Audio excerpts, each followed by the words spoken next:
stay half in the picture, half and half. Don't so it will be more dynamical than just one person.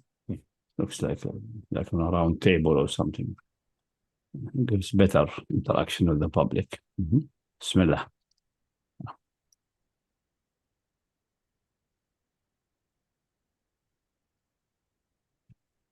Assalamu alaikum, everyone. Welcome to our channel. The date is Sunday, the 10th of May, 2026. This is our 29th dedicated monthly Q&A. The format will be Q&A, and then later on we'll have a Palestine update, which we will do on Rumble. But if you're part of the Zoom, you can join us and ask and benefit from the Zoom from the Palestine update in real time. Also, for the question and answers, we do encourage people to get on the mic and ask the questions, so you get the full benefit. You can get a good dialogue going there as well. So we'll start with question and answers, then Palestine update. We'll wrap up around 4:45 to 5 o'clock. Palestine update will start around 4 o'clock, which will then be published to Rumble. So kicking off the first question, I'll put some context to it. Bear with me, and don't be shy about asking in the chat, in the thing, and we'll try and cycle around to your questions. All we will say is when you do ask a question, if you're relying on evidences, try to bring them. If you're new to the channel, we can appreciate that you may have some questions which may have been answered before, but if you are familiar with the kind of question, the format of the questions that we find to be most conducive, please do adhere to that, which is things of general nature, like things which are covered by the hukum on general permissibility. You don't need to ask what is the evidence for this if it's already falls within general permissibility. But anyways, we can always clarify that later.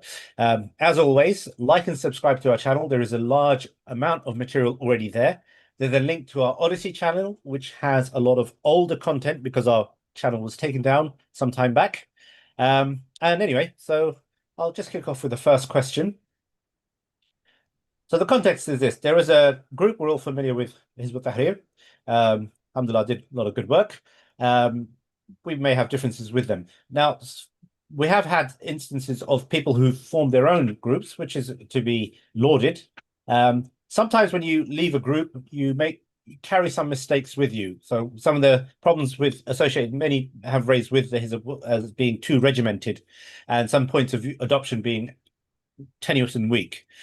Now, the question I've been asked by one person in particular is he's come across a situation whereby people are with an offshoot or a group that's splintered from the Hizb and have certain mistakes associated with them similar to the Hizb, and people are staying there in this group despite knowing certain mistakes within the group on the pretext that it is sinful to leave a group that claims to be working for Khilafah. So that's the first part of the question.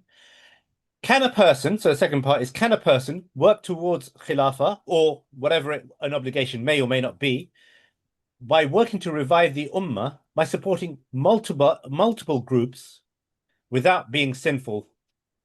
Naturally, naturally, but this is the Hizb was established in the late 40s, early 50s of the last century.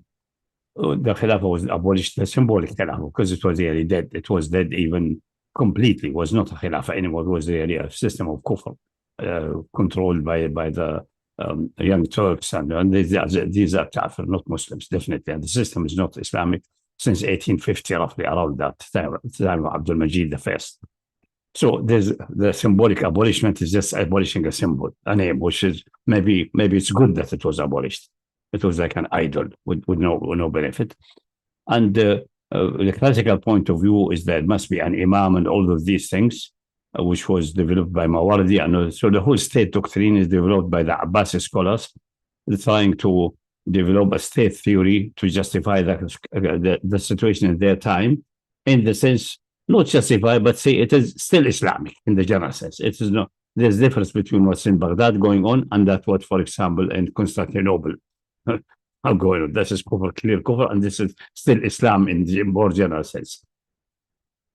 And that was obviously until that time, all scholars really was in the nobody was dissenting in the Islamic camp, essentially, nobody. and except the Shia, obviously, because they believe the Imam must be giving the divine appointment, etc., and so on. Excluding that, the rest is there must be an Imam, and that's through his Islamic history. But when we review things later, and the cornerstone was there, which I'll make the argument is important, is the Messenger of Allah was working from day one to establish a state. That's the argument of Sheikh Taqi. And the various stages, obviously the intensive education stage, the public education stage, that's natural. In any da'wah, that's the natural way to go. And then Talib al-Nusra, he interpreted that as trying to get power, handing power by the strongest section of the society, which he's addressing, even if it's outside, and things like that. And since he was doing that, and Talib al-Nusra was obviously ordered by Jibreel when he was sent to Taif and so on, it looks like that working for establishing a state is an obligation on the Prophet, and the state must be kept, and if it demolishes, must be rebuilt, is an obligation of the Ummah. That's what it looks like. But we found out by research, and we have the work for that, I said about al-Nusra wal-Mana'a wa Insha' al-Dawla. This is one research. I think it's translated. I'm not sure if it's translated or not. We found out that's not true. Talib al-Nusra is not. Talib al-Nusra is asking for protection for the Prophet and his message, where he be under, like, in asylum, under this authority. Is not taking the authority in that place. And the Bay'ah of Aqaba, if you read it more carefully and see the context, it's definitely the case, is not that case. So that was a misreading of history and misreading of what the Prophet did. Secondly, someone say maybe carrying the da'wah is an obligation. It's an obligation of the Prophet. He's ordered to do that, but on the Ummah after him, as a whole Ummah. Yes, it's the obligation to carry the da'wah further, because the Messenger cannot carry it until the end of the time, nor carry it to the end of the world. So the Ummah is obliged to do that. It's fard kifaya. If some do that, and this can be done should be done in a structured way, at least one organization must be there which does that job. ولكم لتكن منكم أمة يأمرون بالمعروف وينهون عن المنكر ويدعون إلى الخير. يدعون الخير means calling for Islam. But that's usually such an organized structure would be usually if you have already an authority and state. But it can be outside that. Like the Prophet has his own organization in Mecca. It's more like a party organization in a kufr environment. Even in that, it's not obligation on everyone. There may be cases, we can mention 2 cases which show that not every individual is obliged to that, and he's not sinful if he abstains from that for some good reasons, at least. That's in Mecca, where the da'wah is starting. So the obligation is very heavy and very big, and the Prophet needs support. Because we know in Mecca, for example, Abu Dhar went and met the Prophet and asked him to give him bay'ah, in the sense carrying da'wah with him. He said, you are bringing a tribe which is very low tribe in the sight of Quraysh and between the Arabs. They cannot give you protection. The people here are in danger. The Quraysh will devour you without any hesitation. Go back to your people. When you hear that I have become dominant or I am well established, come to me. But that's not only for someone from outside. One genuine Quraysh from the high tribes of Quraysh, from Bani Abd Manaf, that's Yazid ibn Abi Sufyan, the son of Abu Sufyan, not Muawiyah, Yazid. It all indication, we don't have a clear report saying that clearly, that he embraced Islam very early with his sister, Habiba, which became later the wife of Islam. Habiba could pronounce Islam publicly because she was married to Ubaydullah ibn Jahsh, and she is in the control of her husband, according to the society at that time. And normally, if a woman is married, then the authority of the father is lifted somehow. So he could not do anything with Habiba, but Yazid, he could do something to him. Yazid could care the rest, but the problem is Habiba and Yazid, their mother is not from Quraysh, from outside, from a weak tribe, relatively weak tribe, not a very low tribe like Abu Dhar or Abu Dhar, no, but from a small section of a weaker tribe, from Kinana. And most likely Abu Sufyan, most likely, that's just speculative, but that's what history indicates, that it must have been, threatened him or threatened her. If any, I will divorce your mother, or I will cut the financial support or something like that. And we know Abu Sufyan is a very stingy man anyway. So he kept his Islam secret and did not say it publicly, and was not involved anywhere in the da'wah. If you see the seerah in Mecca, There's no mention of Yazid ibn Abi Sufyan. How do we know that he was doing that? Or I speculate that maybe like that. When Makkah was conquered, Yazid ibn Abi Sufyan announced Islam publicly. So he looked like the same way like Abu Sufyan and Muawiyah. These are munafiq. They announced Islam publicly, but they remained munafiq. Yazid is the opposite. And that's obviously known to Umar, because Umar was his close friend and loved him very much, Umar al-Khattab. And also the messenger of Allah, because immediately after the conquest of Makkah, few days later, after everything is settled, he went in the battle campaign against Hawazin in Hunayn. Actually, Hawazin was rallying an army and coming. So he went out to meet them. There was no way except to do that. So after Hawazin ran away and were defeated, who was the treasurer for the booties and so on under his control was Yazid ibn Abi Sufyan. So it's no way that it is me, not Abu Sufyan himself, no Muawiyah, no anybody from Makkah except Yazid, meaning he is known to the Prophet what he is really is. He's a reliable, true believer, but he could not pronounce anything before that to protect his mother. And then next year, immediately, 9th year, because the conquest of Makkah was in the 8th year in Ramadan and the Shawwal. Next year, he put him ahead of a battle campaign. Nobody else from the Mecca was giving this special standing. So from that, now we two different cases of two different types. They did not participate in the da'wah. So joining such a group is not essentially, you can't say argue it's a fard ayn. And even if you argue it's fard ayn, some people may be excluded for good reasons. Like in case of Abu Dhar, they don't have protection or that. So for the whole situation, what the Hizb constructed is based on false premises. It is not sinful not to work for Khilafah, personally, because it's not that's what we should be worked for. It's for the da'wah.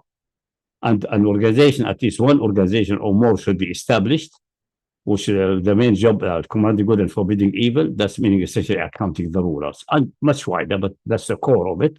And يدعون الخير, inviting to everything good, that's inviting to Islam, because everything good must be substitute under Islam. But this is there must be such a group. Now, if you join such a group, let's assume there's a group which you invite for Islam or work for Khilafah or whatever you think is a right way to do. It's very well possible. If the group is really organized as a group, there must be some kind of oath of belonging, or membership, or some kind of bay'ah, like the Ikhwan. The Ikhwan use a term bay'ah, and the Hizb ut-Tahrir use the term of the oath of the Hizbi oath. If for any reason you think the adoption are not the right one, or your condition has changed, or the situation and what they are doing is not the correct one, or other people are doing better, then it's very easy. Break this bay'ah or cancel that oath by doing kafara. Because this bay'ah, the one the bay'ah Ikhwan have, they constructed to the people as if the bay'ah to Imam. It's not true. It's not a bay'ah to Imam. It's like the bay'ah the Muslims in Mecca to the leader of the community, as the head of the party. It's not a bay'ah which if you withdraw from it, you become a kafir. No, it's not like that. Or you become a rebellious al-Khariji. So the whole construction is faulty. So the premises of the whole question is empty. There's nothing there sinful. But if you are a member already and you had an oath or bay'ah, like a Khawari have a bay'ah, on Tahriri having an oath, then you just bring a kafara and reveal. After that, either you work alone, establish a new group, join one group, or decide the groups they have, everyone has good aspects, but limited in ijtihad, maybe 3, 4. I will work with all 3. These in this direction, these in this direction, this in this direction. This is perfectly fine. It's not an issue of sinfulness. It doesn't work there. Okay, so that's the correct. You start from the beginning of the construction. Obviously, Sheikh Taqi did that in good faith. I don't think he invented that or created it from his mind. He was really convinced that working for Khilafah is establishing Khilafah is a fard on the Ummah, fard kifaya, obviously. And the people who give an oath are sinful if they don't do that. And even if they leave, they should do something similar or something like that. He was convinced. But the premises we started from are, and you know the usual story that there must be a Khalifa. If a Khalifa has gone, it must be within 3 days, you know, or the 3 days or 3 nights. All of these stories to enforce that, which all of them are premises which are really faulty or empty. Do not produce a result. Okay? Yeah, just to clarify. So the 3 days, 2 nights, the narrations. All of this has nothing to do with because what they do is what tends to hang over people's necks is the fact that because the 3 days, 2 nights. Nothing is in people's necks. You know, no, in terms of like there's only the obligation. If you give bay'ah to a party, you are obliged to comply with the bay'ah or to comply with the oath until you decide I cannot comply for whatever good reason. Then I will I do kafara and get out. To give an analogy, this is the understanding when you're in the hizb. If salah is an obligation, they see it almost as the same, similar in a similar vein. Salah has a prescribed method, therefore there must khilaf is an obligation. That's all wrong, because the prescribed method contains the so-called talab al-nusra, for example, as an important obligatory part. It turned out to be not like that. It is getting asylum and protection. And establishing a state was never part of the what was intended or was ordered to do. It happened by the people choosing him to establish, as we check the Sahifat al-Madina, our work at Medina, the people chose him to be the head of Islamic Federation, the tribes of the 7 tribes of the Ansar there, seven grouping. He became the supreme head. They still kept their local leader and so on as like local state or local or state heads, and he is the head of the federation, like the American president compared to the governors of the states. And in addition to that, is also head of the confederation. The confederation is the Islamic State, the federal Islamic State, plus the Hizb has no idea about federation in first place. Is the Islamic State is the central authority. It's not this administration is decentral. No, it's governance also is decentral. So the whole thing is mixed up. Yeah. Also, I mean, just never studied properly. So. Yeah, the thing to bring it into close parallel is that especially in the West, is the duty, the kafaya is dawah.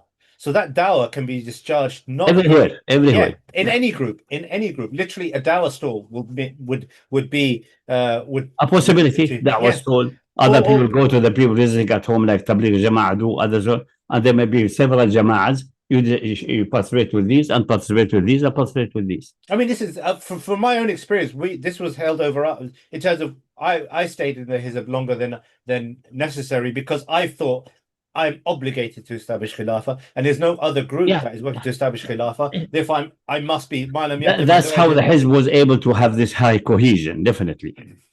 But I mean, they could have. To be honest, they could have had higher cohesion if they just were more transparent. Because you go from a position of having people motivated. Not because of transparency. That's what he firmly believes. That's what the Islamic law is. That's it. But what I mean is that people in the West, for example, when you have a coercive approach towards the dawah, that's the fault of the Hizb in the West. That's another issue. Yeah, that has been seen through easily by Umar Bakri, and he left and established Muhajirun and so on. Before they weren't full retarded. Yeah, but after the split and things like that. I mean, Muhajirun started with good premises, but then it went independent. I mean, that fact has happened like that. They wanted even to force someone who was essentially the second of the leader. The leader was Hussein, Fuad Hussein, I think. He's the second, although Umar Bakr was more the public figure. They want to force him to stop the da'wah here and so on, because they say this is not a majal and so on. And he said, no, we have to carry da'wah and so on. So he split away, and then he did the right thing. Or they forced him out and engaged. But the whole premises, the best of these things to go to the fundamental premises.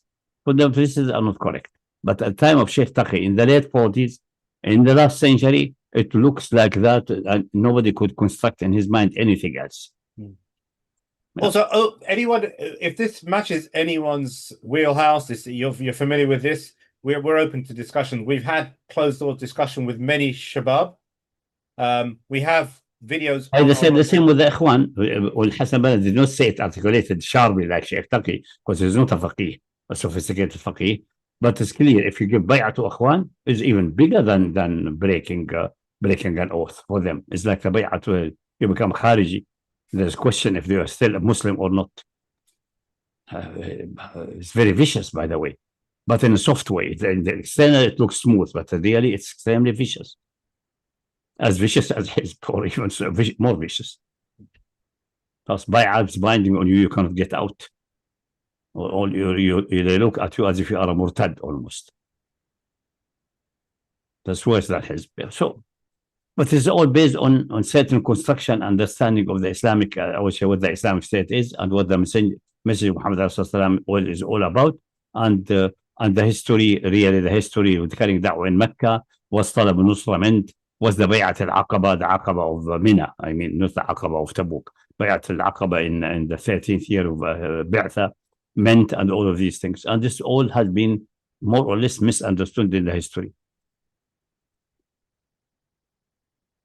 Okay, and another thing is, having been through this myself, if you are in a group which stifles discussion, that is a good indicator that there is something wrong. So, definitely. You should always have open discussion. I mean, I know people who are kicked out just for asking questions. These are signs of degeneration. Definitely, it's a greater degeneration. At times, it was not like that. Yeah, entertain the discussion. We were arguing with him. In Germany, myself and Fathi Abdullah Zahra, rahmatullah alayhi, we were sending him an objection. He answering, we object to his answers back and forth. If I could see his writing, I would say this is his writing. If I can remember it now, it's almost 60 years ago or 55 years ago. But I know his writing, his handwriting. He was writing in hand to Fathi Abdullah Zahra. Fathi was the one writing, and there was the one who bringing the arguments and discussion, etc., and so on. Yeah. So as always, open discussions, inshallah. And if anyone, if you want a closed door discussion, I can arrange it, inshallah. You can get a hold of us. You've got our Telegram in the details. If there's any issue of Islam is need closed doors, if we are discussing something to do military activity, but we are not a military organization, we are barred from it here. We are not a state or army of a state. So it's out of question. That may be in the Muslim countries, the armies and so on, like Taliban. They could have close discussion about the next tactical move, but we no. Or the IRGC, they discussed that what to do next. Obviously, military action and so on is under close. Anything else in Islam is public. Anything. Excessively public, almost. وده موديل إذا فتح على السلام. Let me give you an example how things are done in Islam public without these Indian style piety and so on. One day Rasul was with the Sahaba sitting and so on, and then he stood up and went home. They did not say, well, and they waited. They did not let them go. I finished the halaqah or something. So he went and came back, and obviously he took a bath, and water was dripping from his hair and so on. Clearly he has taken a bath. And they said, anything happened? Surprising. He said, no, when we were talking, Fulana, he mentioned their name, but the narrator did not mention their name. He was more bashful than Rasul. Fulana passed, and they felt something. Most likely she has a shocking body, let us say it. atomic bomb, like we said in our young years. And a bomb is coming, careful, and so on. So he felt some desire, so he went, say, I went to Zainab. It was the day, he mentioned Zainab, the day of Zainab. And did the necessary and took a bath and came. And then he come and say, the same way if happens to you, do it. This is one of the best deeds you can do. Everything is public. There's nothing said, shameful. No. It's nothing to be ashamed of. It's natural and so on. It can happen if someone very attractive passes in front of you, it could excite in you certain feelings, even if they are prophet, because they're made out of flesh and blood and hormones and so on. They're not a spiritual being like the angels. This is another being altogether. So, simple, straightforward. I'm just giving you the example as a shocking for many people who no, there's nothing like Indian style piety. So that's the way after time the Prophet and the Sahaba, and even after him for a certain time. Later on, this being stuck up and became like the standard, until we have a situation which have in 6th, 7th century later, people even hinting something like that is regarding as scandalous. This is all decline, not improvement. The only thing is that the intercourse itself and the naked body should not be displayed publicly. That's it. And nobody should report what he is doing with his wife in details, like the movements and and so on. The same. Woman should not be report that. It's okay to say, I have a nice night with my husband. It's stunning. That's good. That's no problem. That's good. But not the details. I lifted this. I did this. That's what I advice against it. There's like a devil attending to a female devil on the side street, and the people are looking on.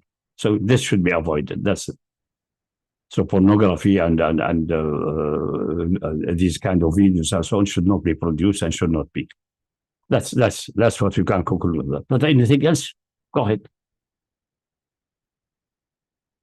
Yeah. So no, we have nothing here. Obviously we are not. We don't have any state authority. We don't have any army. We don't have any police under our control, etc. So there's nothing really to be discussed behind closed doors. Nothing, absolutely nothing. Everything should be public, and we should benefit of the public. Okay, so next question. Brother, wanted to unmute? No. Yes, we can hear you. Get closer to the mic. You can hear some interference. Just give me one second. I'm going to go on my laptop now. It's on. I'm going to quickly transfer over. I'll just do something.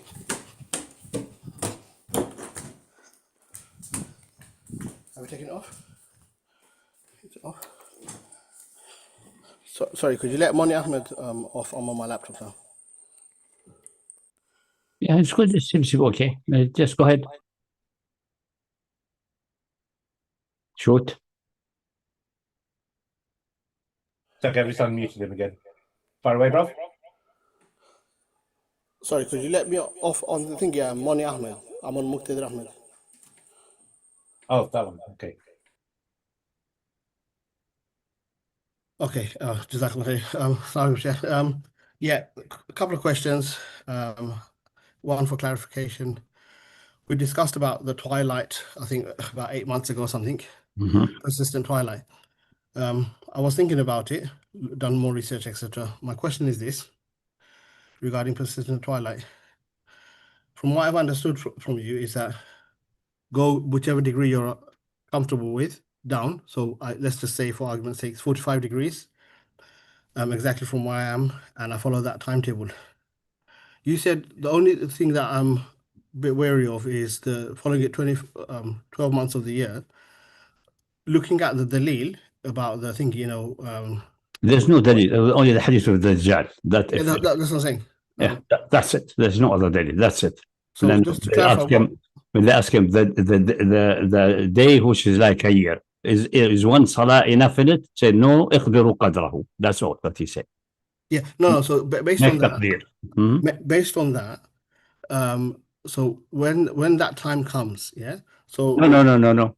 It is a question about the day which is as long as a year. That's metaphorical. Most likely, the Prophet could not tell them that there is in the North Pole days which are a year. So the Dajjal will be even controlling the North Pole. That's the meaning of it. But in the middle of that, they ask a day like that. Is one salah enough? Which applies now in his time and in our time in the North Pole, definitely. So no, فَقْدِرُوا قَدْرَهُ. Okay? Yeah, the estimation, that's correct. So the point is that what I'm trying to clarify is, how about this as a different take on that dalil? Is that now the problem is not only the North Pole. There's a day which is like 4 months and 8 months darkness and things like that. We know that, and going down until we have to find a line which seems to be day and night are well defined up to almost an extreme. And also we have a hint from the time of the Sahaba. They went all the way to Armenia, and North Armenia, that's about 43 degrees, something like that, north.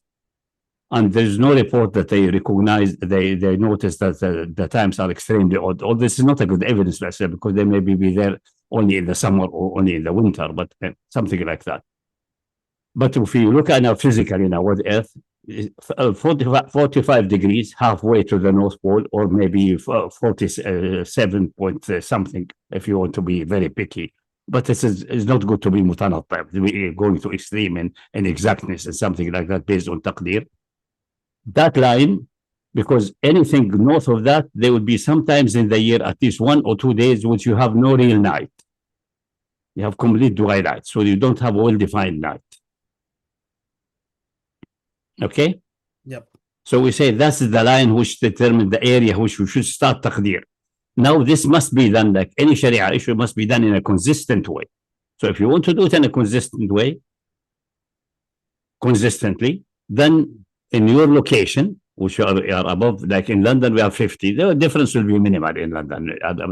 You can in London stick to the local times, essentially. But let's say be strict now.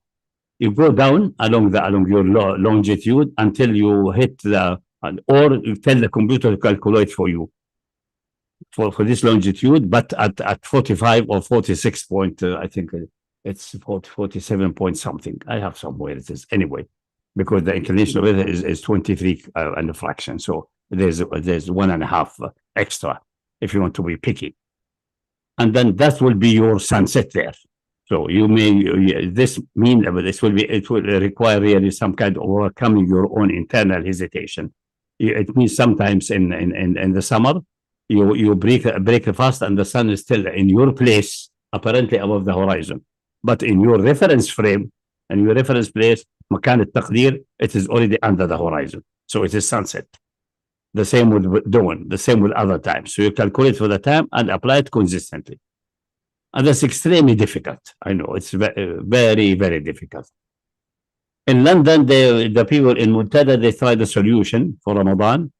They suggested, but they didn't have the dare to do it. They said, okay, you stay home, you do iftar, and then we join Maghrib and Isha later. Shia. And then they got cold feet and stepped back. They tried to escape. But how to apply that if you are in Inverness, in North Scotland? It doesn't help very much. So I think this is the matter of consistency. The principle of taqdeer from the hadith. Now, what taqdeer for what? Not only for the day, which is a year long. They ask about this one specifically, but any other odd day. What's mean odd day? A day which is significantly different than the situation in Mecca and Medina. That's in the moderate areas, where the moderate area ends, where we have not, at least sometimes in the year, not well-defined day and night. I would say, and this is also an old fatwa of the Azhar, I think in the 50s and so on, they said the line of 45 degrees should be the line go down. But they were not consistent in the sense they said, you go down to this one if you are in the far away, like Scotland and so on. But they were hesitating about London and so on. It did not overcome, again, the hesitation of the psychological hesitation. I would say, if you want to be consistent, stick to the calculation. If you have a good program which you can trust, that's the calculator, and this is available now. That's easy. That's completely reliable. Then you stick to it and overcome the same way the people who are in the North Pole have to overcome the feeling the sun is above the horizon and I'm eating and making fasting and so on. How there was an earlier fatwa say you follow the nearest Islamic country. This does not make any sense, because what's the nearest Islamic country? You go down, for example, if you're North Pole in an area, you may go down to Uzbekistan. That's the nearest for you. But another place, it may be you go down, you go to the ocean. What is the nearest one? Nothing is the nearest one. So this is all is not consistent and not proper. The proper way is really divided with latitudes. The only thing remaining is to find the latitude which you think that's the beginning of the area, which there must be some oddity, and taqdeer makes good sense. And hinted to by the Messenger of Allah. That's it. It is as simple as that. That's the logic behind it. I agree with everything. Maybe I'm misunderstanding. So my thinking was that, so when that reality comes, that 4 months or whatever it is, whatever that period is in life, reality was already here. Just go in the north and North Russia. The reality is already here. No, that's correct. I agree with that.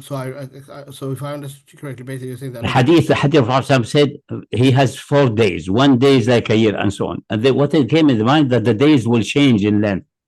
That's what appears at first. But in reality, what my interpretation is that he will be ruling from North Pole down to the place. That's it. That's the meaning of it. How long there, we don't know. Is it a year, 2 years, 10 years? We don't know.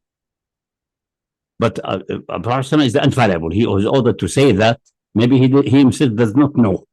But he ordered to say that, the people ask what to do for Salah for that day. And he gave the instruction. That's the purpose of that. So There's no way the days will be becoming 1 year or so. The days all over the earth, including in Medina. It's not going to happen. It's not going to happen. It's just a way to express this situation. Give you a hint that his power will extend in places where day and night could be 1 year long. But stated in such a way, because others tell the people he will be controlling the North Pole, the North Pole is like that. Nobody will understand. What is this man talking about? You understand what I'm saying? yeah, so I just remembered, what about the dalil, is it an explanation or is it dalil where the planet will rotate the opposite way? Is this the dalil that they used to say that the planet will No. But I said, Ayyam al-Dajjal, he will have 4 days, 1 day like here, etc. 1 day like a month, and 1 day like a week, and the other day like and the other, all his other days are like our days. So let's see if I understood you correctly. The key point of where my misunderstanding maybe was that, look, your point is that your interpretation is that because we're in the reality of in the extreme times, even if it's 1 day, you should apply, be consistent, regardless of the time of year. Let's understand the hadith. Do you understand what I'm saying? Yeah, so Prophet said when the Dajjal will come 1 day. So the Prophet did not mean, even if it come in his mind that the earth rotation will be fast or slow. That's not what he said. What he said that his days are like that. Good? That's correct, yeah. And then he said, look. My interpretation with that, there's not what happened in time. It's already happening in his time, but unconnected to the Dajjal. You understand that? Yeah, absolutely. Finish with that. Now, they ask only about the year, which is like a month. The day, which is a year, a full year, 6 months, 6 months long. Say, is enough for us to have 5 prayers in that day, which is as long as a year. Say no, اقدروا قدره. Divide it so that you have 5 every 24 hours, roughly 5 days there, 5 days, 5 days, 5 days. بس معنى يقدروا له قدره. That's all what's there. The rest is left to the people to do the ijtihad. Now the question, we know that applies to North Pole for sure, but there are other places where we have to do taqdeer, like 70 degrees north. You may have the sun out under the horizon for 4 months, for example, etc. And then if we go down, we find until 47 or something with a fraction, it is the day and night are behaving similar or almost exactly like in Medina. A little bit stretched, but still we have a well-defined day and well-defined night within the 24 hours span, which we know the days are 24 hours, the time of Earth, complete Earth rotation. We know that. So we take that line as the line of the beginning of taqdeer. North of that, we make taqdeer. Now, south of that, we do local. But that's it. So I understood that, but one thing is this not another possible interpretation? Because when that actual stretching comes, only for that period you follow the... No, because we know that's not going to happen. The rotation of the earth is not going to change like that. You have to interpret the hadith. What's the meaning of his days like that? That's simply not possible. The earth rotation is not the way to go change during the life of the Dajjal from slowing down that a full year is needed for one circulation. So in Medina, you have a full year also. A day, a full year. No. You have to interpret things like that. And that's why you say basically it's consistent regardless of... That's it. And based on that, now we have the one principle for the year, the day, which is a year. And they asked the question, Allah made the Prophet say that in this way, and then they asked the question. In that day, when it happens, in their mind, it will happen in the future. In that day, are 5 prayers enough for that full year worth over 365 times 24 hours? Say no, اقدروا قدره, meaning see what was equivalent today, because the people know roughly the size of the day. They have they have sand clocks at the time, so you can estimate how long is the day. It's known to the people, 24 hours. For 24 hours, 5 3. Another 24 hours, even if the sun is still not moving a little bit, and so on. فقدروا قدرهم. That's the only thing which we have. Yes. So then my other thing, just to clarify, this is a side note on this subject, is that when that phenomenon comes, if it's one day, then that's the phenomenon is already here, يا ابن الحلال. No, sorry. I meant in that sense that if you're in a place now because this you do taqdeer there, now we see where the day and night are shifted, becoming improper, where they started coming out of sync, not fulfilling what we know in Mecca and Medina, where all the ahkam connected to salah and etc. and breaking fast and so on are connected to the day, the true dawn, the other dawn, etc. etc. That's addressing the people in Medina. After 45 degree or 47 degree and a fraction, that is not applicable. Yeah, because the days are still the days, but it will be shifting up and down and so on. So we do the calculation for that. That's the only consistent way of doing it. Tell me what other consistent way you have in your mind. No, that's fine. So you're basically, about the bit I misunderstood or didn't think of and didn't digest was the fact that the planet is the same rotation from Prophet ﷺ's time to the end of time. So yeah, naturally. That's the point about when the days are extra stretched. The rotation is not the same over billions of years. It slowed down a little bit over time. Yeah, we know that, but this is over millions of years until you see any considerable difference. So also, if it was literally the sun hanging in the same place for 4 months, and even if it is not like in a time of a life, man. If a Dajjal is a man, let's say it's a man, not a metaphorical for something else. Let's say it's a man, which all indications show that he is a man. Okay, yeah. Let's assume that. Then in his lifetime, there's no way it can go from 1 year to a standard day. In a few years, maybe in several billion years, maybe. So this is all. This is just metaphorical, just to explain things, and the only way for the people to explain that is that the people can understand it. The simple Arab and the philosopher can understand it.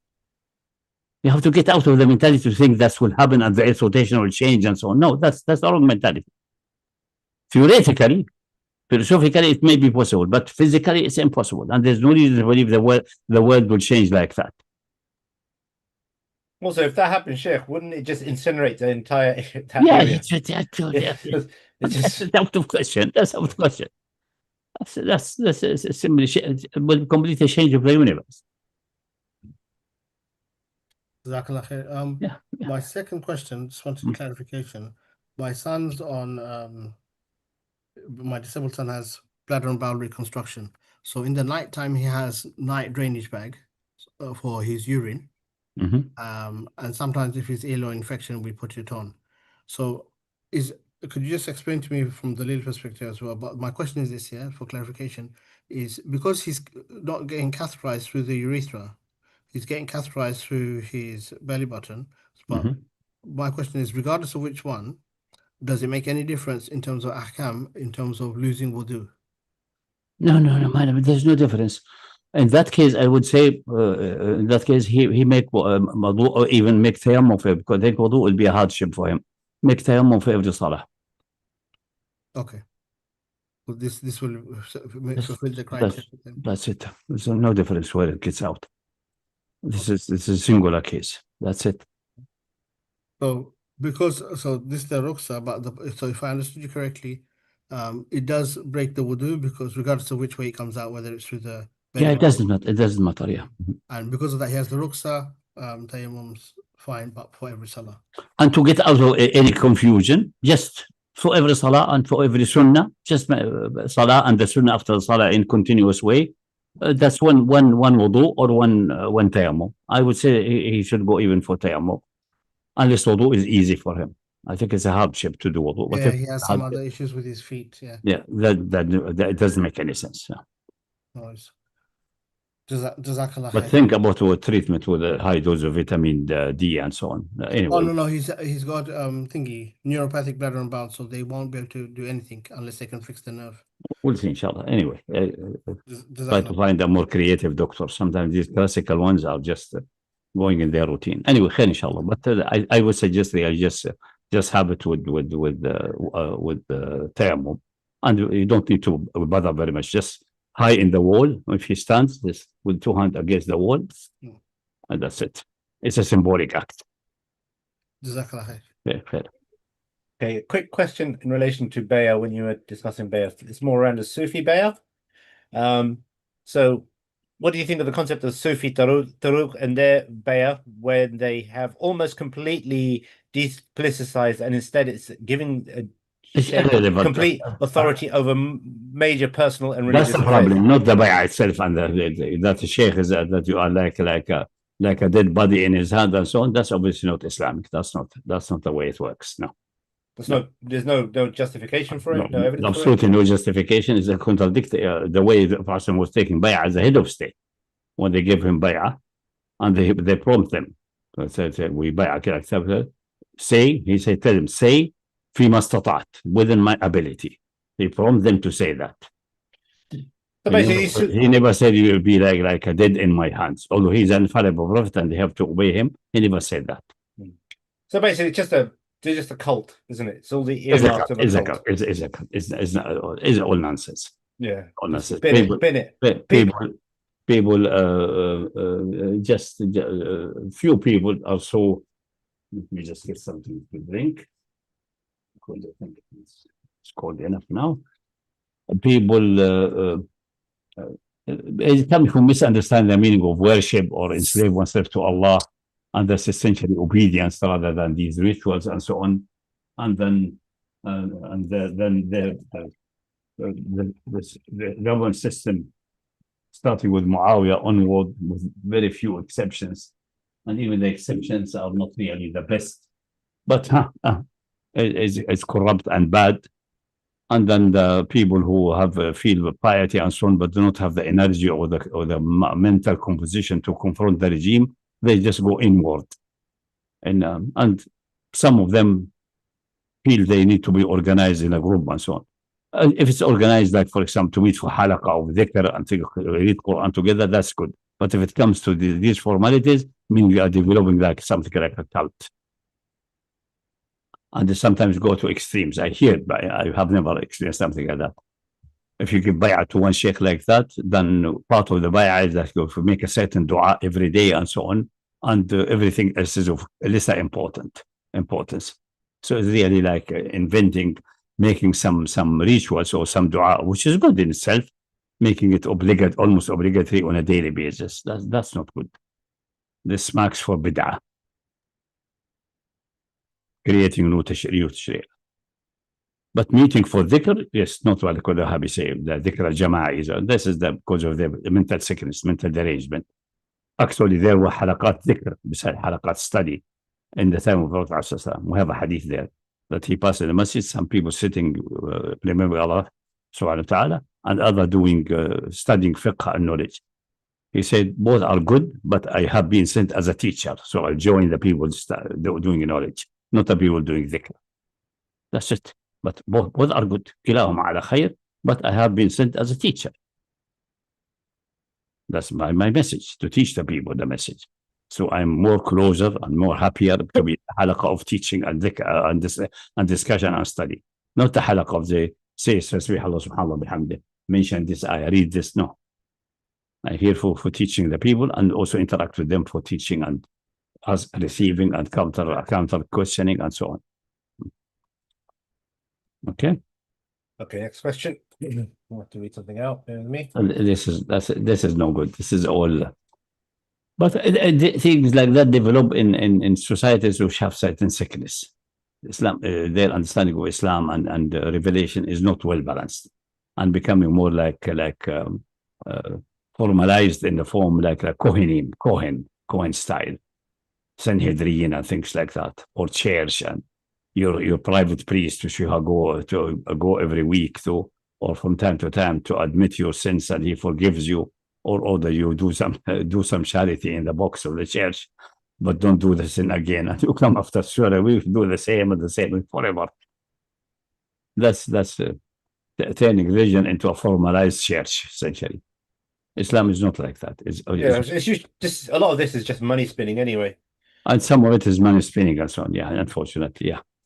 And Allah warned in the Quran, إن كثير من الأحبار والرهبان. Ahbar, we understand, scholars. Okay, then we know the many scholars are set up. But the ruhban, the monks, expect them to be secluded in monasteries and devoted to this. No. لا يأكلون أموال الناس بالباطل ويصدون عن سبيل الله. What we know that Ahbar is the scholars, and the ruhban essentially the Sufi, the tariqa leader, the one who allegedly devoted to piety and worship and dhikr and things like that, rather than scholarship. Yeah. So there's a warning, and the same with this ummah. Is a standard human disease. So beware of that. That's what the Quran says, and He warns from them. So don't be attracted by those, and don't become one of those. That's the meaning of it. Okay, next question is related to Surah Baqarah, ayah 221. So Surah Baqarah, Allah says, do not marry polytheistic women until they believe, for a believing slave woman is better than a free polytheist, even though she may look pleasant to you. And do not marry a woman to polytheistic men until they believe, for a believing slave man is better than a free polytheist, even though he may look pleasant to you. Allah speaks. So the question is, Allah speaks directly to the men in the first part of the ayah, but in the second part says, do not marry your women. Who is Allah speaking to when He says your? And does this mean that the males in the family have the right to authority to marry the women off their daughters? No, but the woman can marry herself also. But the form of the woman marrying herself, the man say, so will say, ملكتك نفسي. That's inkah. And the man marry, ask a woman, I ask your hand, and she said, I offer myself to you. So the woman can do that, the male can do that. And the common situation when the ayah was revealed in Arabia and the previous generation is that the men, the father, etc., the wali do that. Yeah.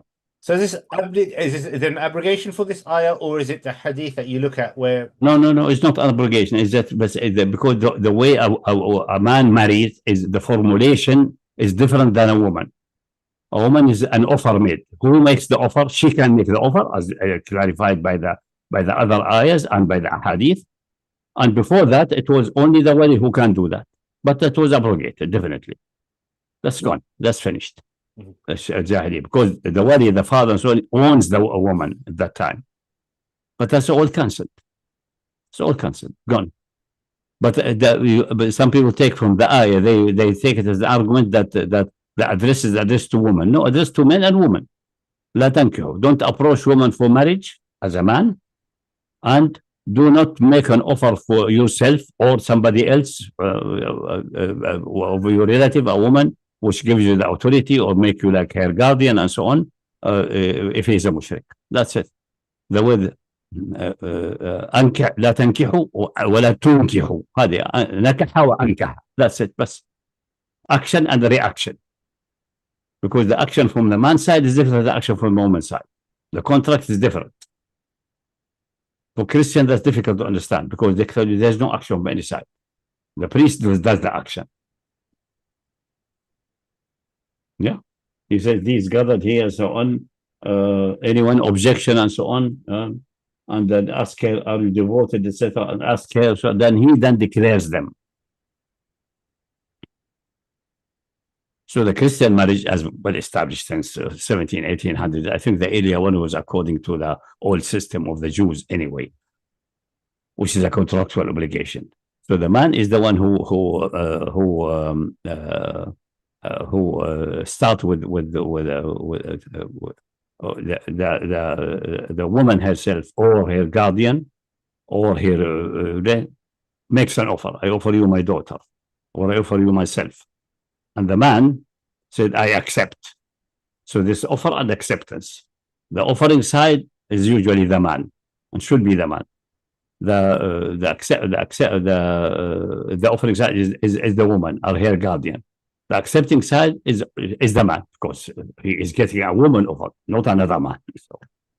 So that's the linguistic aspect. They think that linguistic indicate that the address is to address to woman. يعني لا تنكح النساء المشركات حتى يؤمنن all men or believing men don't do that. No, also all believing women don't do inkah. Don't offer yourself. And don't offer your daughters. And don't offer the one under your guardianship. For everyone, addressing everyone. Yeah? Okay. Next question. So I know he's playing some people playing the linguistic game say that should that the nikah is invalid without a guardian. So no. It's not is invalid without offer and acceptance. That's the way it works.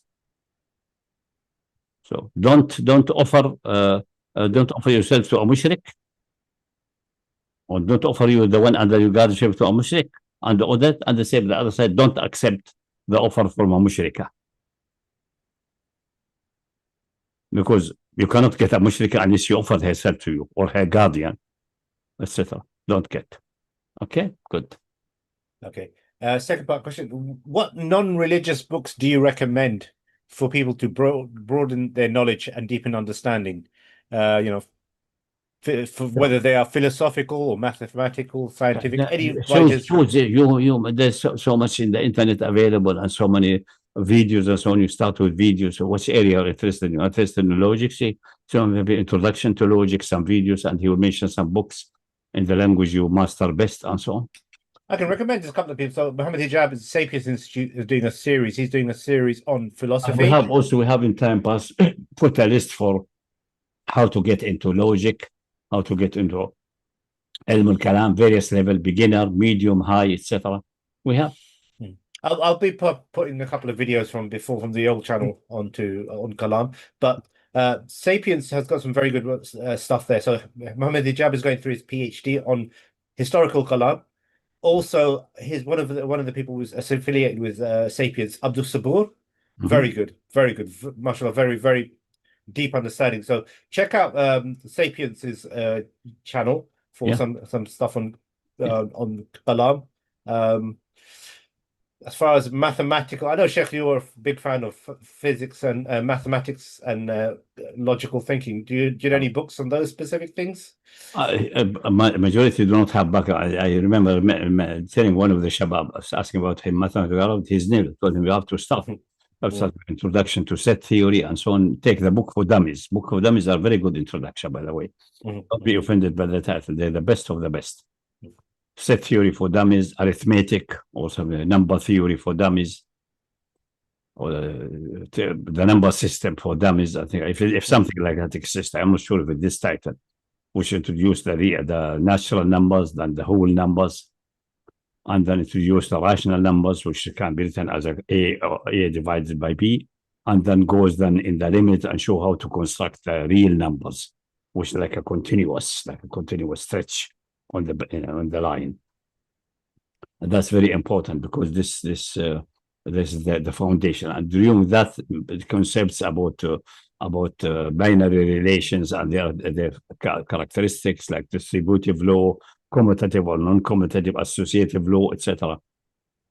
And this will be generalized to other structures. We start from there and so on. Yeah. But at least a basic set theory is very important for one who wants to do logic, to do things like that. And study like epistemology and so on. This is a good starting one. And most people are not familiar with that. That's the reason they have with the development until like in the 19th century and early 20th century, which these things have been rounded up and become axiomatic and well developed. Yeah, geometry, Euclidean geometry is axiomatic since the time of the Greeks, and this was the model of axiomatism. And that was the model for all mathematics to be like that. But how it emerged and then developed further. But arithmetic and so on became systematically axiomatic much later. I think piano axiom system and so on. But Sheikh, for example, made maybe introduction to the numbering system, number system. How is the number system being built? Or Sheikh ask ChatGPT and so on.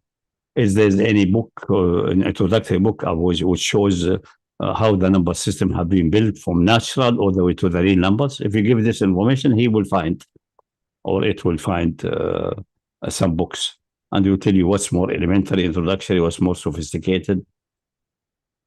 You can even the question say, is there anything for dummies in that? And then he will his scan will get you someone. I start with this, things like that. No, nowadays you don't need these things.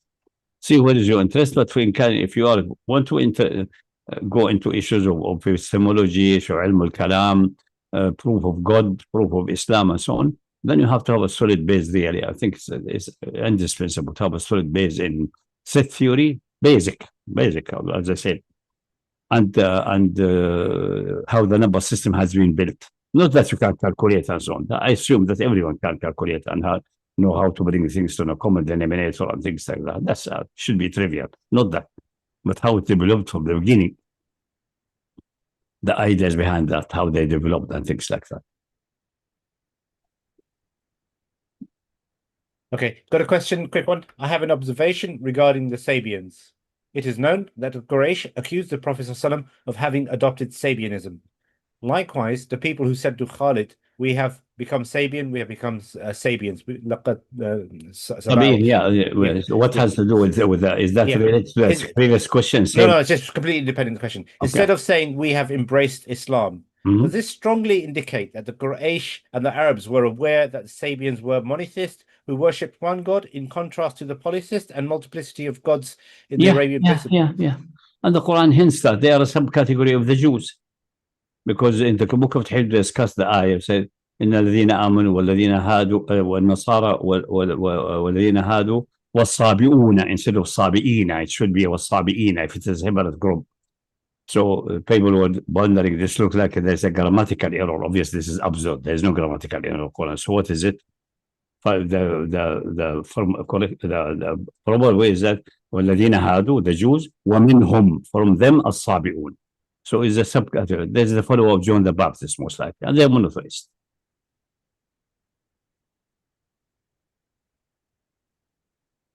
Okay. Yeah. Anyone got any questions? There's a section about Sabi'un, what's the reality, and so on. And then was got confused later with those star worshippers who were in Harran, who used the trick to claim they are the Sabi'in, mentioned the Quran to escape prosecution and things like that.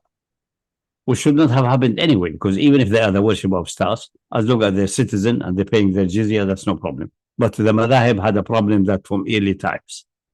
There's a very mess concerning the jizya also in Islam, unfortunately. But we have clarified that in التابعية الهجرة والتابعية الإسلامية حق تقرير المصير. We have clarified that in hijrah, Islamic citizenship or state belonging, and in parentheses, the right of self-determination is a piece of research. Is available, I think. And maybe it's under translation, maybe it will be translated. I don't know. I think it's easy now. We just take the Arabic one and give it to ChatGPT paragraph by paragraph, and he will translate for you. Hijrah's out now. Hijrah document's out. That's becoming easy. Even Google Translate can do. It's a bit laborious. You have to do paragraph by paragraph and so on, bit by bit. But in no time, in 1 week, you have finished the volume without you noticing it. You just have the will to start. Okay, next question. Okay, next question. Hold on a second. Let me see. Give me a second. I'll answer the person in the chat. If anyone wants to ask any questions, raise your hand or ask to unmute. Okay, got one question related to a broadcast previously. Let me just find the timestamps. It's in Arabic, so I'll just play it. Okay, this is from a year ago. How many years? 1 year ago. Mm. Let me see, maybe Bastards put the volume up a bit. 1 second. Just bear with me.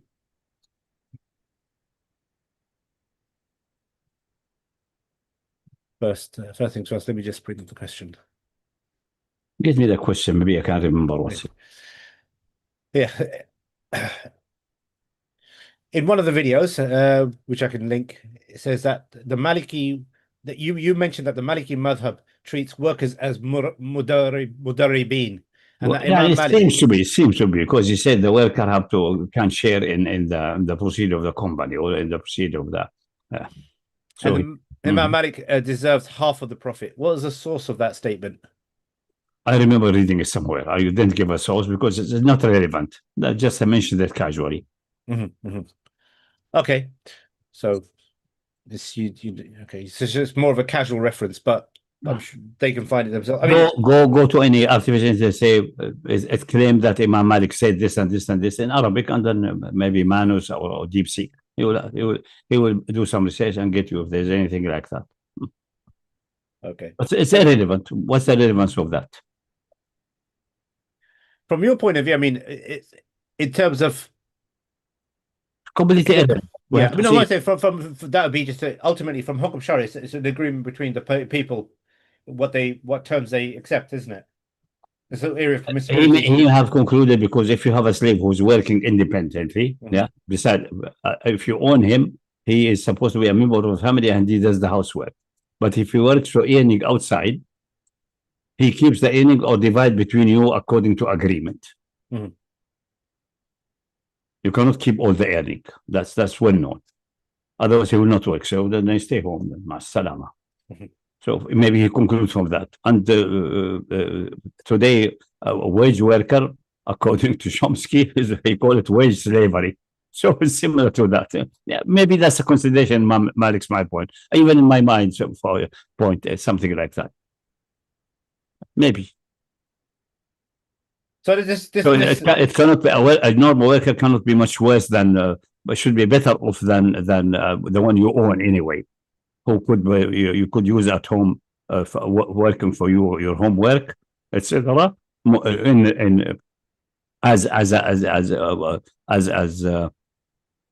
compensation for that, he's been fed, clothed, and so like the rest of the household. Because you have to feed your slave and call him and house him exactly like anyone. And he's also mahram. Also, he's become a mahram also for the women in the house. They don't need to wear Islamic dress in front of him, etc. It's a relation with so-called slavery. It's not like the chattel slavery of America and the British. These are criminals. These are the brutal Germanic and North European barbarian. And the Roman slavery system. It's completely different in Islam. Completely different. And he may have deduced also with the fact that a slave can't free himself. And according to Omar's points of view, he insisted that it's an obligation. If he makes a good offer, you must accept the offer. You cannot say, no, I will not make you mukataba. I don't want to set you free. If he makes a reasonable offer, which obviously can be arbitrated. What's a reasonable offer, depending upon time, how valuable that slave and so on. And then mukataba, where he get the money, he works independently and get the money and pay you installment of one amount, and then he becomes free and so on like that. Maybe that's the consideration of Malik. I'm just speculating now, just going casually. If he's interested in these issues, he should set them and study them more thoroughly. Yeah. It's the same for just normal workers, people working in a company. But now Malik's conclusion is that if a slave you own, if he works outside the house, because being a member of the household is clear as being a slave. That's the meaning. Even become a mahram. And we finish with that. Now, if he goes out for work, you cannot take all the proceed he brings. Usually it's by agreement. If there's no agreement, it's 50-50, essentially. That's what was the situation at Malik's time, or before Malik's time. So he said, if that's for that, then for one who is not a slave, afford you by greater reason. Maybe that's the conclusion of Malik. Yeah? The brother who asked this question should sit on it and do some research. Yeah, and also it doesn't matter what Malik says at the end. I was just speculating where Malik did come from. This. So the one working in a factory, working for you as a secretary and so on, in a work which is producing money, bringing income, which usually be like a company and so on, then the worker can very well ask for sharing from the proceed. After all taxes and all zakat is all paid, and all other expenses and so on, from the net 50-50 or whatever agreement, whatever the company agreement says, or whatever the law, maybe the state may decide to adopt a certain proportion and things like that. That's a real possibility. But it needs a more thorough study. Also, I mean, ultimately, around these issues, it's an area of permissibility. You having a union, say we have a khilafah, having a union, having some kind of agreement, some kind of again against his point of view. That is all established by the Khalifa. No, there will be unions, there will be agreement on that and discussion. If anything, you want to have all these institutions separate from the But Sheikh Taqi did never adopted the issue. The basic ruling is permissibility. So he got also Sheikh. Also, it's better to have all these institutions separate from the Khilafah. Yeah. It prevents corruption. The problem is that his concept of the state and is wrong. Even the Nusrat al-Nusra is wrong. Always wrong. That's the problem. And the concept of Shura is also wrong. He has a very idealized view of governance as well, in terms of as if by magic. No. It's just Mawardi and so on. Just transported. But even in terms of that, as if the Khalif by magic is going to be automatically some benign entity, immune from kind of mechanisms of corruption. Yeah, I mean, history shows us that most of them were scumbags anyway. Yeah. Okay, next question. If the person's asked a question in the chat, if you want to ask on the mic, it might make it easier. Feel free. Give me a second. Let me see if I can. So he would like your insight on a methodological question in fiqh and usul. How should we understand the relationship between the hadith-based approach and the approach that gives weight to the practice of the amal of people of Medina as found in the Maliki tradition? Are these two approaches in real conflict, or can they be seen as complementary ways of accessing the Sunnah? And how did the major scholars deal with cases where an authentic hadith seems to differ from the continuous practice of the people of Medina, like the position of the hands during Salah? You have to reconcile. See, the continuous work of Medina, is it rooted, for example, the practice of the Prophet, or it's rooted from some action of some governor of Bani Umayyah, for example? I mean, Hazm has a case against that, for example.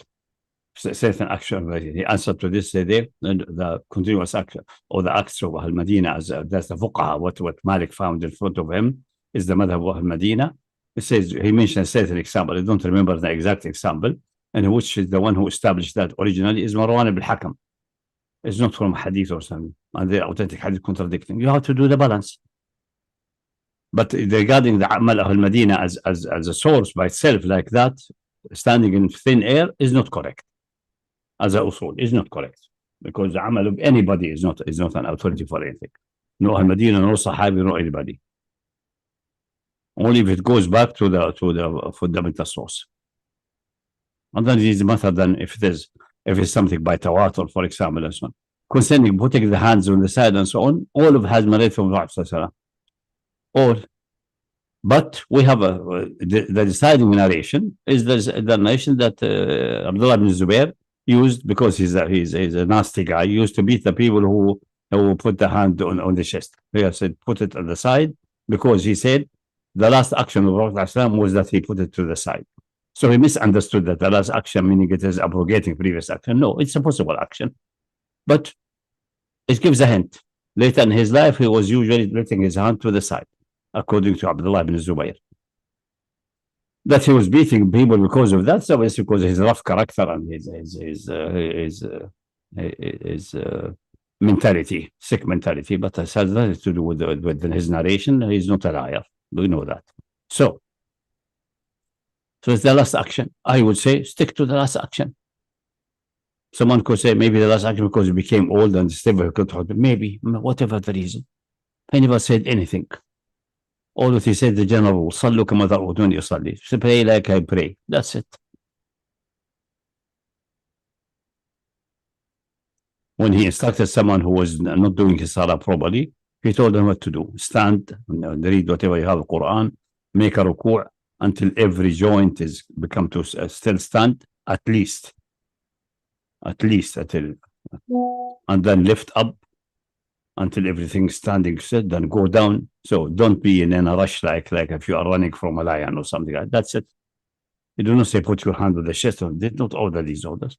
But if you want to do it according similar to him. But he, for example, he warned from looking instead of looking down in the place of your sujood, looking to the sky.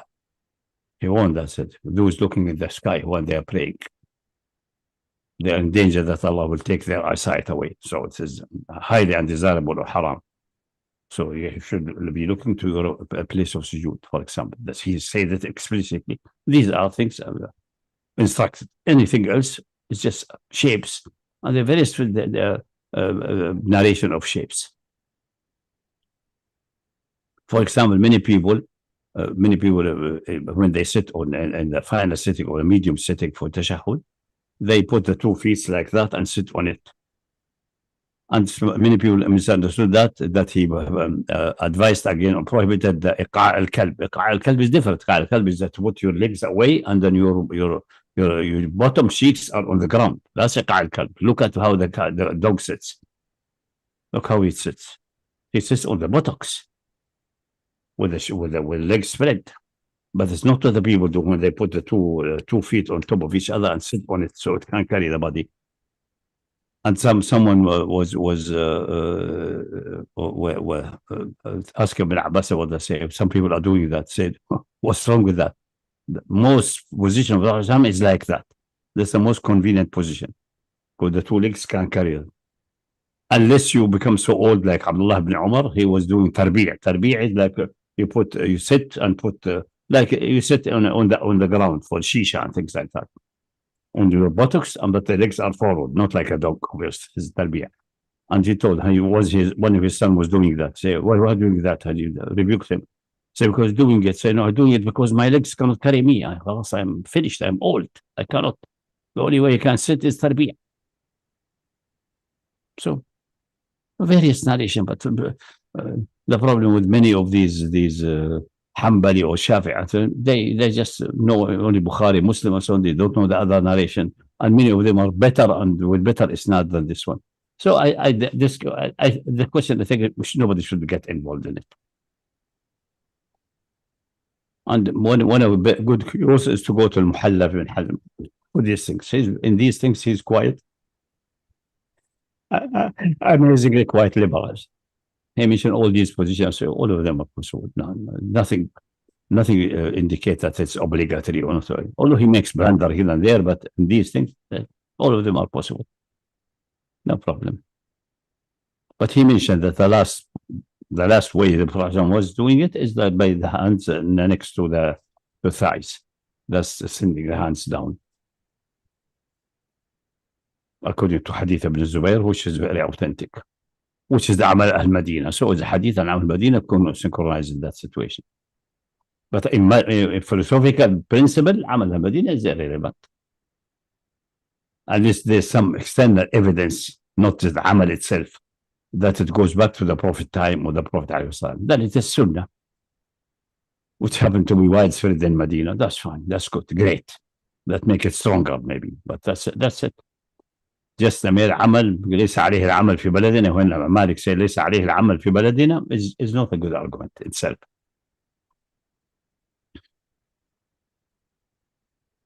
Okay, brother, want to get the mic far away?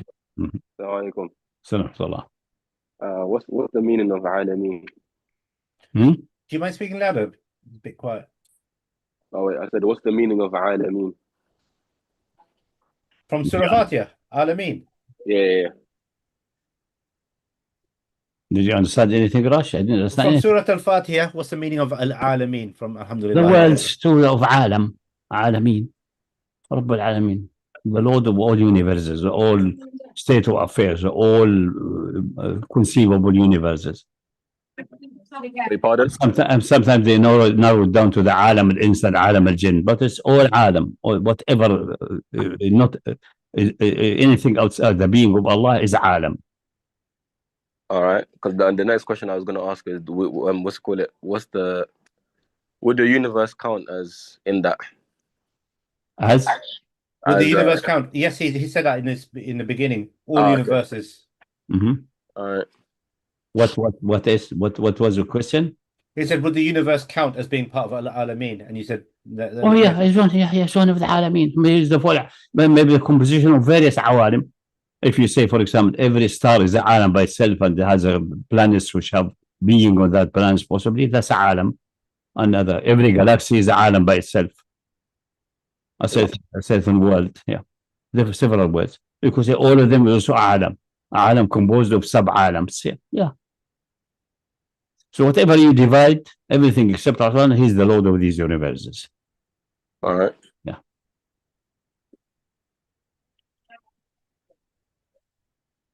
Next question. Any more question? Okay, maybe not. Any question remaining from time past? Not really. Nothing. Let me just double check. But concerning the brothers with the usul and so on, just go to our chapter 3 in Arabic, and then a translation, I think it's also chapter 3. They arranged it differently, but the issues of the various usuli and fundamental issues there, like basic ruling permissibilities, that's not an usuli point. This is like general rule, things like that. Khatam al-Nubuwwah, all of these things are there, and their implication for Sharia and so on. Then you will see clearly that's only the revelation is there, the authority, the ultimate authority. Anything as pointing to revelation in a reliable way is like an isnad. Yeah. And the ranking of various evidences. Oh, yeah, I have another question. I remembered it now. I remember you said that if Muslims fight on the side of non-Muslims or whatever, it's kufr, yeah? If under their banner, not beside, under their banner, under the leadership, their own war. Against Muslims. Against Muslims. Then it's an war. So my question was, what if, this is a weird scenario, but what if you had a scenario where one Muslim, like, I don't know, entity, like just randomly invaded another entity unjustly, and then like a group of non-Muslims said, all right, we're gonna defend the people, like the people that got invaded, and Muslims went under their banner. Another Muslim entity went under their banner. The same. He should have his own banner, or Muslims should defend. How come? Imagine they are asking a theoretical question. Where this will apply ever? If they invade a random Muslim country, invade another random Muslim country. Yeah. And the invaded ones, only non-Muslims are the one who are rising to defend. There's a question mark. What's the motivation? Think about it, because you are constructing a case which does not exist in the universe. Yeah. Let's say, actually, let me use real countries as an example to make it even more clear. Let's say, I don't know, Afghanistan invaded. Let me see. Let me go to another country. Pakistan invaded Afghanistan. The same thing applies. You will have an Islamic banner, then you can fight under that. If you think the invasion is legitimate, the other side is transgression. That's it. You have to analyze the situation. Okay. But not under a kafir banner against Muslims. That's out of question. It can't be, because this means something. There is something fundamentally wrong there by necessity. If you look at all possible cases, all possible cases, A, B, C, D, Muslim country invade another kafir country. This can be all this, and you see it is not possible to construct what you said just now. Yeah. It's not possible to construct that. But fighting under the banner of kuffar against other kafir or whatever things like that is a big haram. It may reach the level of kufr, because these kafir will be fighting the others one, not for the sake of Allah, for whatever reason, invading them. But if they, for example, you're in a country like England, let's say in England is invaded by another kafir country, and then the people are defending themselves, and you think this invasion is not legitimate, most likely it will be not legitimate, because they have no right to invade here. What's their right? And then you want to exercise self-defense for yourself, and the only banner available is this kafir banner. That's not fighting again. That's for self-defense. That's dictated by necessity of self-defense. That's self-defense. But extended, because it cannot be between countries, done by your is like if someone try to attack your house to rape your wife, then you kill him if you can. That can be done as a single person. But if a country comes in your country which you are living, and this is usually a kafir country majority, so any banner which will fight them will be a kafir banner. But you want to exercise your right of self-defense, so you have to. There's no other way except to join this banner. In that case, you are exercising self-defense against this invading kafir. This self-protection. That's okay. If you analyze everything in more realistic cases, which can happen in the universe, the case you mentioned does not make any sense. Muslim country invading another Muslim country, and the only one fighting against them are some non-Muslims, a minority. That's exciting. Nah. It was a Muslim country invading a non-Muslim country, but they do their like it's an unjust Then, invasion. then there is then if in that case you are not allowed to fight against the Muslim inviting, except for self-defense. Because the invasion is a transgression. This needs really analyzing what's going on and so on. It may be very complex, but in self-defense. Because if someone wants to come to your house, rape your wife, even if he's a Muslim, declared Muslim, it doesn't want you shoot him. You stop him by shooting. According to Islamic law, I don't know if the British law allows that. I don't care about what the British law says about that. That's it. That's it. Simple. Okay. It's very simple. So that's it. Let me ask a question related. If a Kafir country invades another Kafir country, would an Islamic state have an obligation to interfere and save the people? Not necessarily, depending upon the situation. If the other invaded part asks for help and so on, and there is a justified reason, then it is up to the Imam and to decide. If they are Muslims, yes, he has an obligation. Even if he has an agreement with the invading country to start with mithaq, then he has to renounce the mithaq first. Warn them, I'm going to renounce the agreement. We have a peace treaty or a ceasefire. I will cancel the ceasefire unless you stop. That will be the nusra you do with that. If they don't stop, you renounce and then go supporting the invaded party. Yeah, that's at the end of Surah Al-Anfal. It's clearly specified. Okay. Independent entities, if they ask for help in belief, then you should help, unless it is against people with whom you have a covenant. Then the covenant has to have priority. It does not mean that you don't do ever anything. No, you can threaten the other one. Well, to clarify, it says not just invading, but they're massacring. So all these details, all this applies if you have a state, an Islamic state, and so on. These will be discussed, and sure we'll discuss it. All these points will be put on the table. It's not happening that someone invade a country and the next day you are declaring war. That doesn't work this way.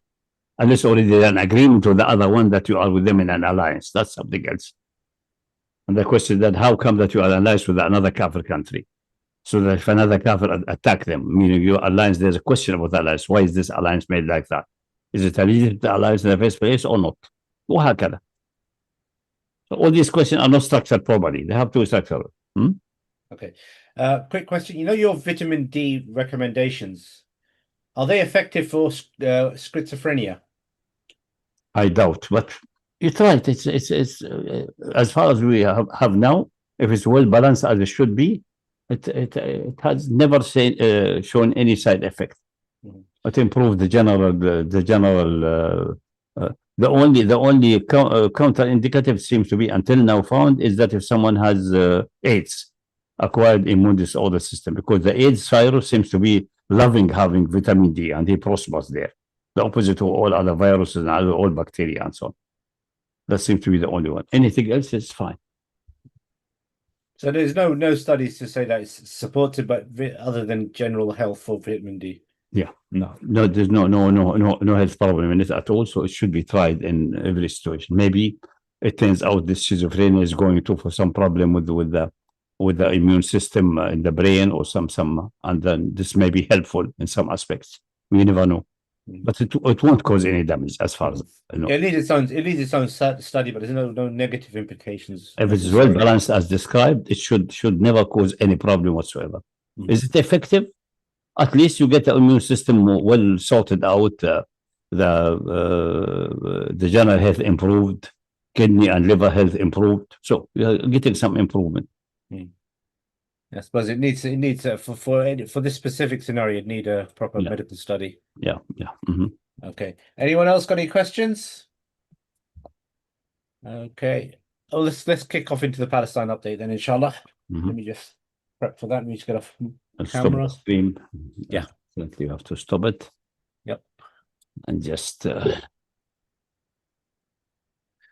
Before I do, actually, let me just double check the chat, see if there's any further questions. Yeah, check. Clear. Okay. Someone's got a question. Where in the current dynamics do the two deep state factions, the banking oligarchy and the military industrial complex, stand in the US-Iran-Israel war, and how do they benefit from the fiasco? We don't know. It seems to be obviously the military industrial complex seems to be not very unhappy because they can produce more weapons, make more money, and so on. The banking oligarchy may be also quite happy because there will be need for finance, there will be need for more debt, so they will be happy because their main direction in life is to make money, and because this action seems to be just a simple-minded, stupid action of Israel with America to control the area. So they wouldn't mind either. But it seems to be the banking oligarchy is not very positive about it, at least at the beginning. And that's the reason the European and so on, they are abstaining and leaving America suffer. The abstaining could not only because of the banking oligarchy, but also recognizing that this will backfire. It will not produce what so it may end even if Trump succeeds. If they have seen there's some success, they would have joined early so they can share in the booty. But you see, that it's failing. But if it succeeds, meaning that Trump will be controlling the Gulf more than he controlling now and controlling the oil, and they don't want to have someone choking them if necessary. So for them, this remaining situation like before the current situation is better for the banking world, for Britain and France. At least the Gulf is divided loyalty and divided confrontation, and nobody can choke there. But if he succeeds and defeat Iran completely, then he has complete control in the Gulf, and then they can squeeze Europe as much as they like and try to squeeze China. So they're definitely against that. It's